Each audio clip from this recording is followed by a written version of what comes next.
Prezados senhores, prezadas senhoras, apresentamos agora, dentro do nosso curso de Economia Brasileira, o terceiro vídeo comentando o texto de Dionísio Dias Carneiro e Eduardo Mogiano, Ajuste Externo e Desequilíbrio Interno, 1980-1984, do livro de Marcelo de Paiva Abreu, A Ordem do Progresso, 100 anos de política econômica. E vamos começar, então, falando sobre a seção deste capítulo com o FMI sem recessão, 1984. Bem, aqui, em primeiro lugar, 1984, o que aconteceu?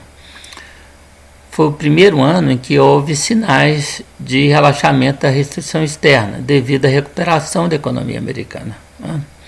Aqui, como nós vemos nesse gráfico, nessa figura, nós temos as taxas de crescimento, de todos os países do G7. Observem que em 1980, nós temos aqui em 80, a economia internacional vai mergulhar na recessão. Esses países vão ou desacelerar a taxa de crescimento, como o caso do Japão, como é o caso da Itália e de outros países, mas vão mergulhar na recessão, ou desacelerar, ou mergulhar na recessão em 1980. Isso vai ser uma pequena recuperação em 1981, e em 1982 é o ano de maior recessão, principalmente nos Estados Unidos. Agora, a partir de 1983, há a recuperação da atividade econômica. Por conta de quê? Primeiro, pelo relaxamento da política monetária contencionista que havia sido implementada pelo presidente do Federal Reserve, Paul Volcker, em fins de 1979. Ora, em 1982, o que acontecia? O que havia acontecido? Primeiro, o projeto do FMI de substituir o dólar por uma outra moeda de reserva havia sido completamente abandonado. O dólar havia se recuperado. O preço do ouro, que isso era o mais importante, havia caído, porque o grande problema em 1978 e 79 foi a disparada do preço do ouro. O preço do ouro é inverso do preço do dólar, tá certo? Ou seja, e ali havia os países estavam deixando o dólar como moeda internacional. Bem, isso já havia sido revertido em 1982. Okay? E outra coisa, a inflação, que havia atingido mais de 10% em 1979 nos Estados Unidos, ela havia recuado, ou seja, a política monetária, por conta da elevação brutal da taxa de juros, havia resultado na valorização da moeda americana e, portanto, no fim da inflação. Então, aí, o Banco Central norte-americano pôde relaxar a política monetária e as taxas de juros caíram, e todos os países do G7 fizeram, então, o mesmo. A redução das taxas de juros vai encontrar a economia no início um novo processo de expansão econômica, condicionado pela revolução da microinformática, e aí, com a recuperação concomitante da taxa de lucro, e aí a economia dos países do G7 vai entrar no período de boom, tá certo?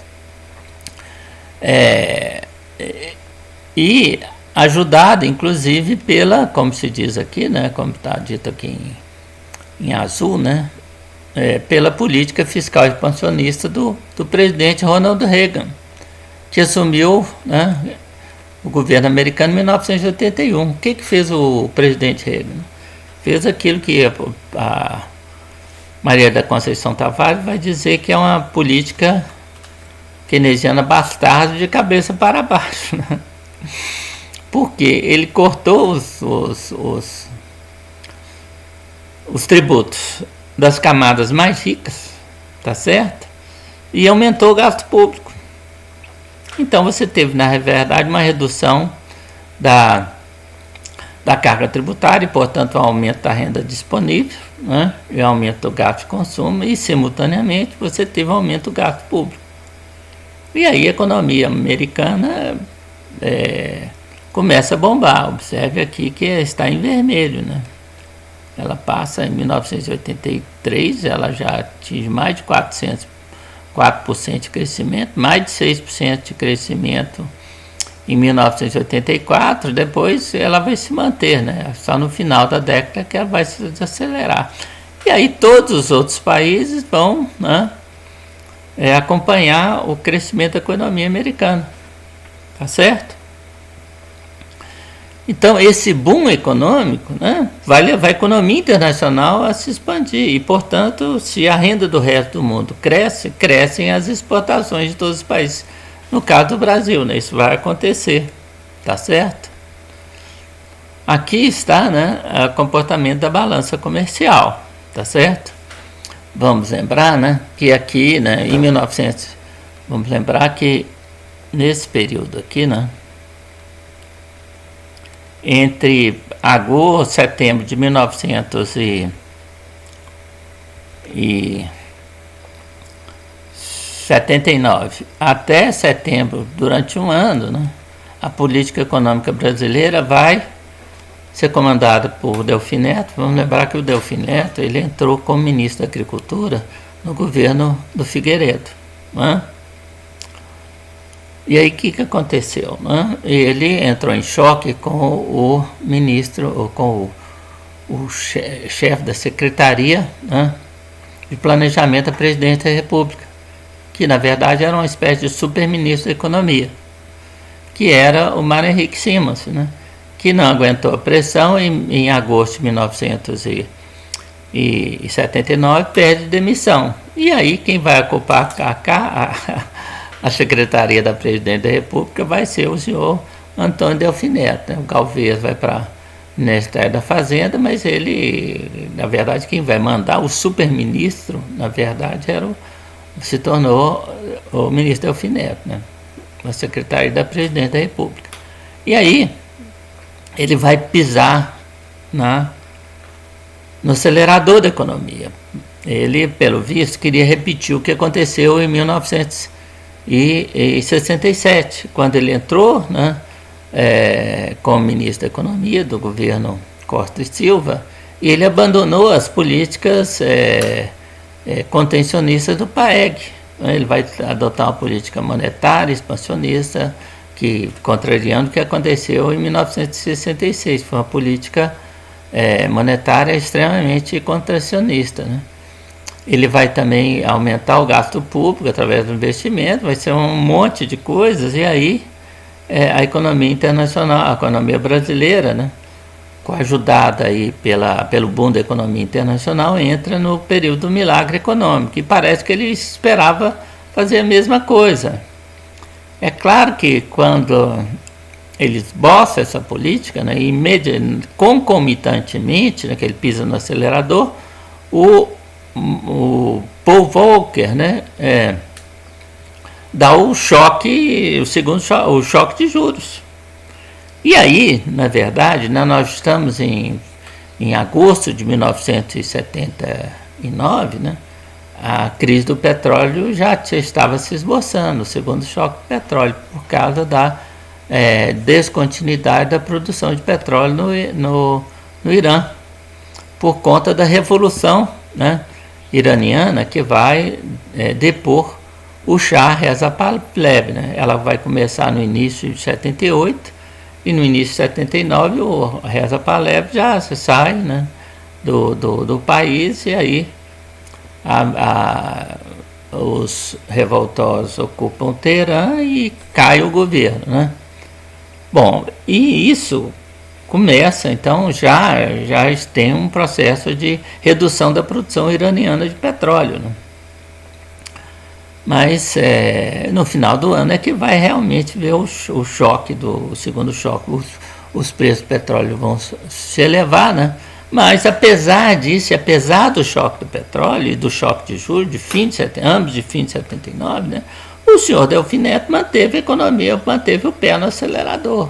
no momento que todos os países do G7 estavam com políticas recessivas, né? Ele vai, nós já comentamos isso em vídeo anterior, né? Em setembro de 1980, ele leva um puxão de orelha na reunião do FMI, né? E aí ele volta para casa, volta para o Brasil e pisa no freio, né? Mas, quer dizer, em parte, esse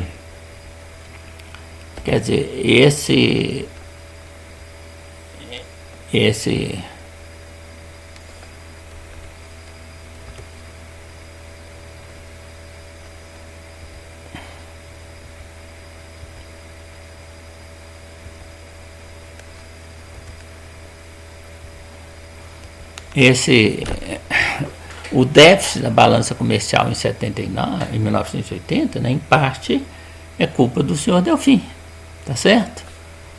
Bem, mas ele também, né, ele promoveu uma desvalorização, forte desvalorização cambial, né, em dezembro de 1979. Só que ele promoveu e simultaneamente, né, fixou as desvalorizações cambiais abaixo da inflação. Então ele deu a maxi e depois, em 1980, né, os efeitos da maxi foram desfeitos pela política de desvalorização do câmbio abaixo da taxa de inflação, correção cambial abaixo da taxa de inflação. O resultado foi que ele deu a max e depois tirou o efeito da max, certo? E aqui nós temos, né, as exportações brasileiras. Observem que elas, na verdade, elas vão responder inicialmente a max, depois não, né? Em 1981 nós vamos ter um pequeno saldo, né, que vai ser insuficiente. Isso nós já comentamos. Em 1982, né, observe que uma coisa muito importante, né, é que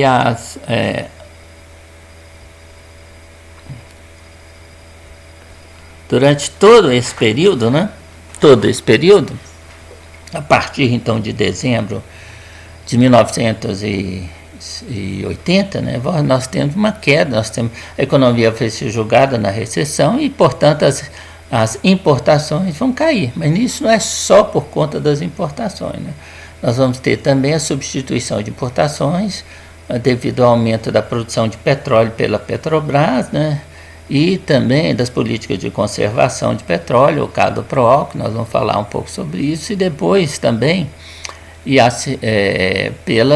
pelo sucesso do PND, né? Do segundo PND, cujas empresas vão entrar produzindo bens que antes eram importados.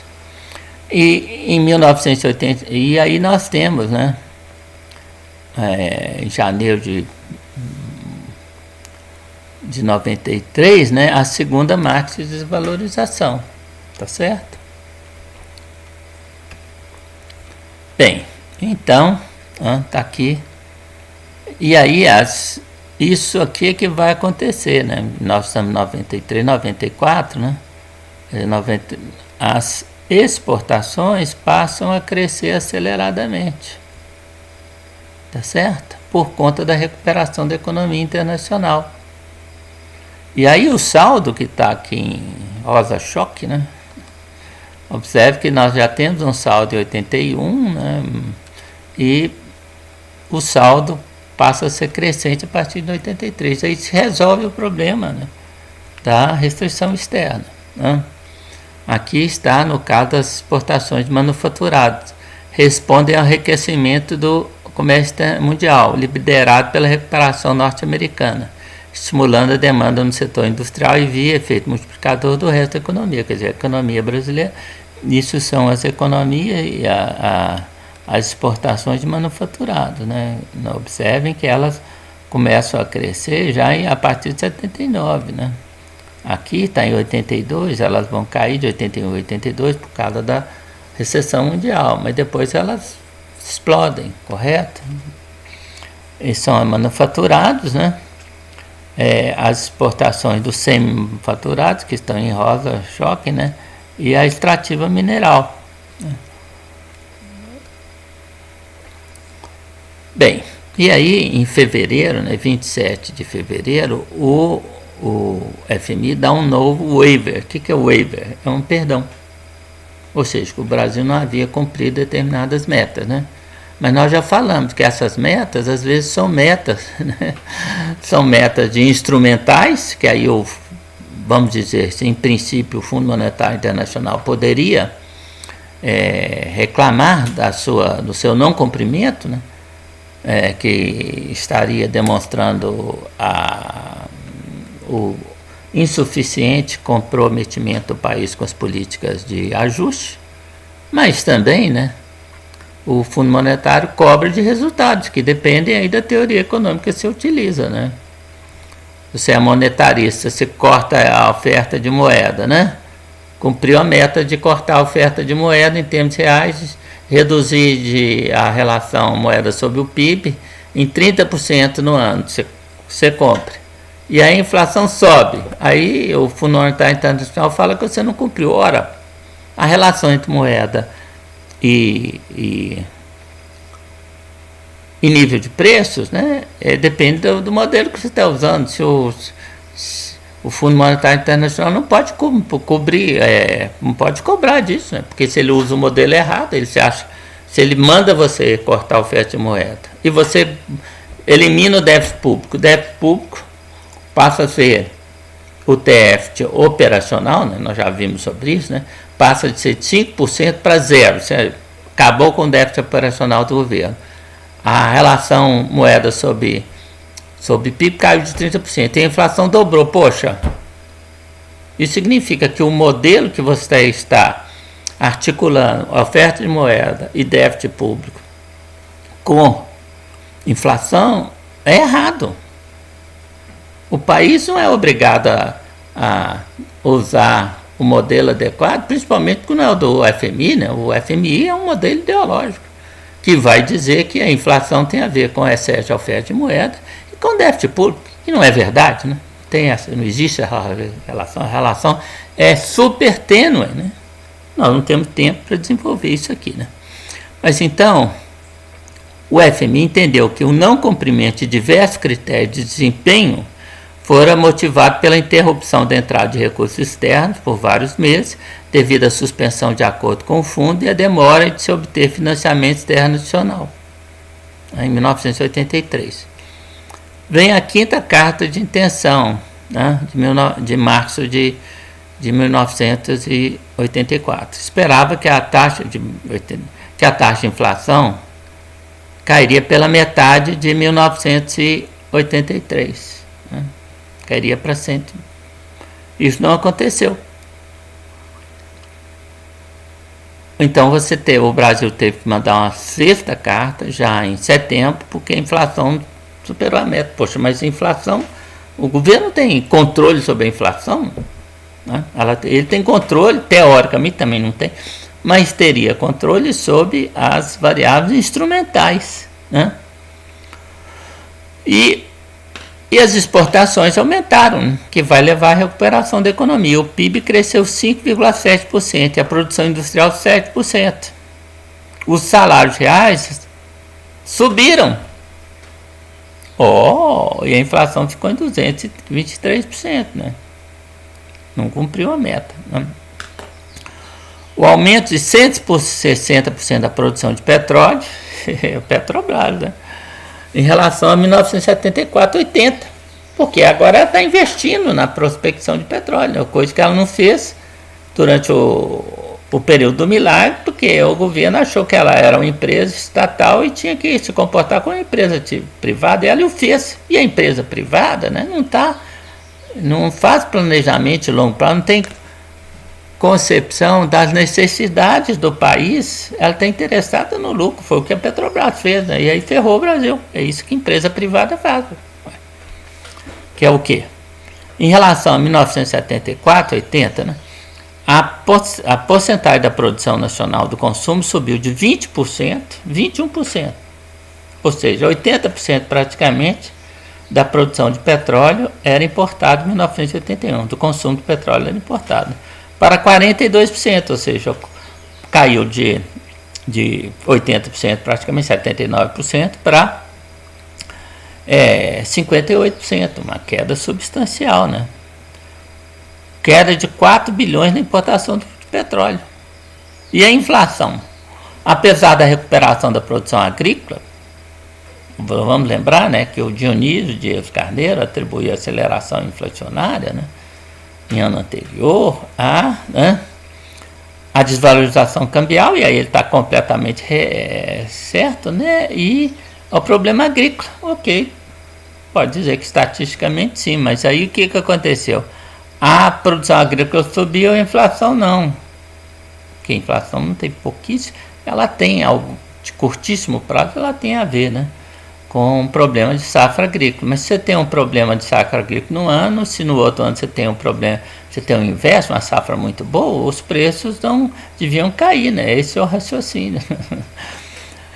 O GPI acumulou uma variação de 223% contra 211%, ou seja, ficou mais ou menos no mesmo patamar, né? A insensibilidade à inflação aumenta a oferta agrícola é apenas mais um sintoma da indexação crescente da economia brasileira. Ou seja, né, isso vai ser um grande, né, diagnóstico de grande número de economistas brasileiros, né, que vai dizer que a inflação, o problema da época é que a inflação era de natureza inercial, por causa dos mecanismos de indexação. Depois nós vamos examinar um pouco isso mais a fundo, né? Tinham aqueles economistas como Hernani Garvey, Len Gruber, que iam dizer que o problema é que a política monetária não foi forte o suficiente, o ajuste do setor público não foi forte o suficiente. São pessoas, né, que têm um pensamento ossificado, né, que não vê que se a realidade não corresponde ao que a teoria fala, tem que mudar a teoria. Não, eles querem que não foi suficiente, né? Quer dizer, isso é um pensamento religioso, né? O sujeito tem a vida dele toda corretamente, 99%, e aí 1% da vida dele é pecaminosa, ele vai para o inferno, tá certo? É essa visão, né? Irracional, né, das coisas, né? No último trimestre haviam sido sinais de aceleração inflacionária, estimativas de pessimistas quanto à safra de alimentos, mais remarcação de preço dos bens duráveis de consumo. Observe, isso aqui é a taxa de inflação, né? Ela sobe e cai um pouco, né? Cai um pouco entre 1980, a taxa de inflação, né, anual, né? Entre 1980, ela fica mais ou menos no patamar, e depois ela dá outro salto para outro patamar, né? É a ideia de escadinha, né? Tá certo? A ideia de escadinha, de patamares, né?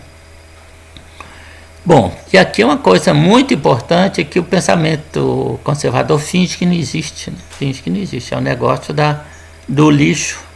Você vai varrer a casa, você joga a poeira, o lixo debaixo do tapete, porque ninguém vê, né? Então o pensamento conservador, né, joga o que não concorda com ele debaixo do tapete para fingir que não existe, né? Aqui é a contribuição, né, do segundo PND. E aí nós vamos usar o livro do Castro, Antônio Barros de Castro, e o de Souza, que é um livro que chama Economia Brasileira em Marcha Forçada, no qual ele exatamente vai discutir e mostrar isso, né?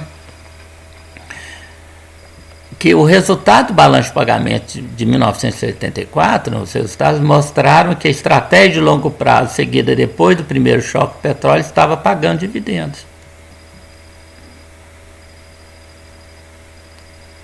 Tá certo? Ou seja, né? Isso.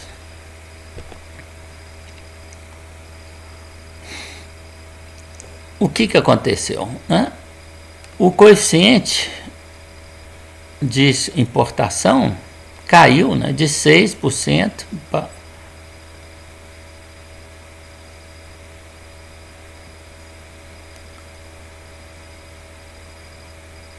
e aumentou o coeficiente de exportação.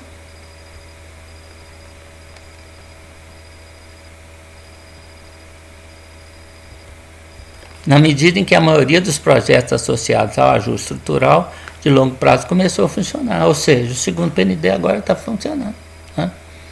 Demorou mais do que esperado, né? Mas está funcionando. Aqui tem, em 1981, os ganhos de divisas gerados pelos programas setoriais do segundo PND, né?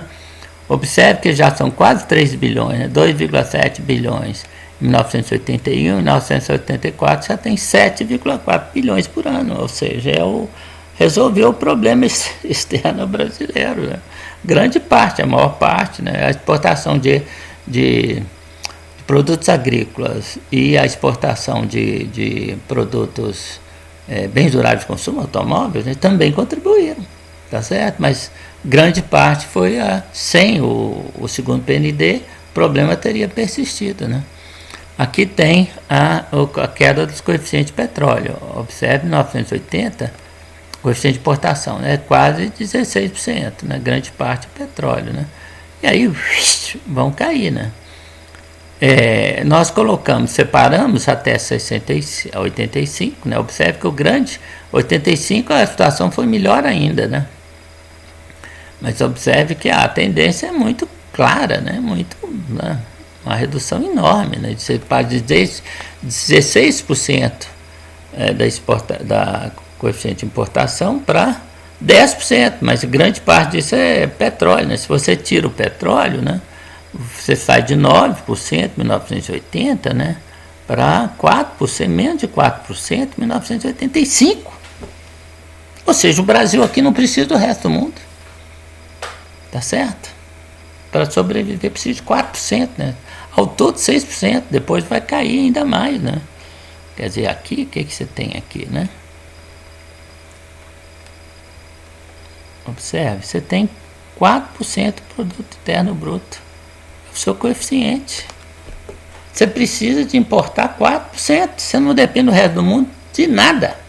Por isso que se o Brasil tivesse declarado a moratória, não declara, moratória se faz, não se declara, né? Da dívida externa, então o problema brasileiro não teríamos década perdida. Mas o governo resolveu fazer, né? Bom, e o FMI não gostou dessa ideia, né? dessa história. Redução das necessidades de financiamento externo afetava as relações com o FMI. Em janeiro de 85, o governo brasileiro apresentou a 7ª carta de intenção ao FMI, que rejeitou a proposta devido ao não cumprimento das metas de déficit nominal e déficit operacional. Ok. De acordo com o staff do FMI, o aparente sucesso do ajustamento externo brasileiro teria curta duração. Quer dizer, realmente o FMI não tem capacidade analítica, né? Foi de longa duração, né? Ele achou que era de curta duração. Caso o governo não decidisse controlar o gasto público, visando reduzir a inflação. O problema é que não tem relação entre gasto público e inflação, poxa. O problema é esse, né? É um problema teórico, tá certo? Nós não temos tempo para mostrar isso aqui, né? Nós já fizemos em vídeos anteriores, né? Mas isso é fácil de demonstrar, né? Aliás, o problema brasileiro, né, chegou um momento que a inflação brasileira era enorme, o déficit público era pequenininho. E aí, né, alguns economistas que eram progressistas e se transformaram em conservadores durante a década de 80, né, começaram a falar que era um déficit escondido, um déficit fantasma, né? Um déficit que não aparecia, velho. Deve ser. Por que a inflação não é fantasma? Se o déficit é fantasma, a inflação devia ser fantasma também, né? Bom, então aí nós chegamos às conclusões, né? O ajuste externo da economia brasileira, conduzido no período de 81 e 84, foi bem sucedido. Isso no sentido de reequilíbrio da conta de pagamento, em um período relativamente curto. Foi um sucesso, tá certo? Mas foi um fracasso em promover ajuste externo. Isso normalmente é assim, né? Você tem um trade-off, não tem jeito de assobiar, chupar cana ao mesmo tempo. A alta inflação foi o principal sintoma de graves desequilíbrios que condicionavam o desequilíbrio. Quais graves desequilíbrios? O sujeito fala aqui, né? Os autores falaram, mas não falaram que desequilíbrios foram esses. A gente fica pensando assim, quais os desequilíbrios? Quais foram esses desequilíbrios? Eles não falam, né? Você fica pensando, então você fica imaginando, né? O desequilíbrio das contas públicas, da política monetária, o que é, né? Mas não tem nada disso, né? E esse é um grave desequilíbrio, que não foi mencionado pelos autores, que é a remessa de renda líquida enviada ao exterior, né? Esse foi o sentido do acordo externo com o FMI, o ajuste externo. O que nós temos? Nós temos, né, uma remessa para o exterior, né?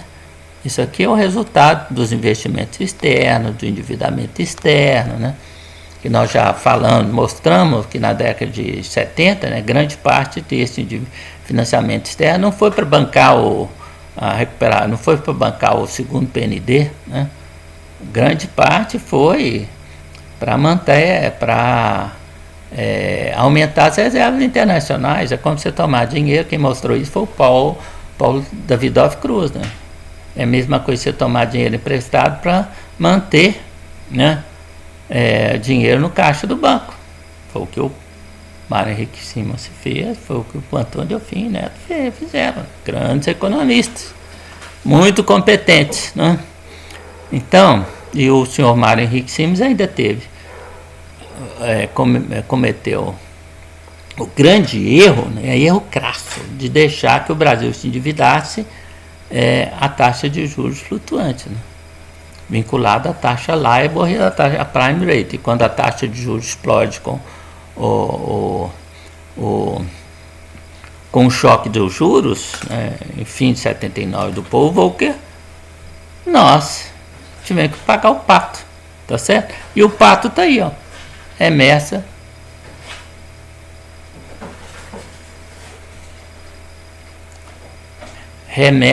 de lucros ao exterior, renda líquida enviada, não é só juros, lucros, parte da renda, até 6% do produto interno, mais de 6% do produto interno, vai ser remetido para o exterior. É isso que nós.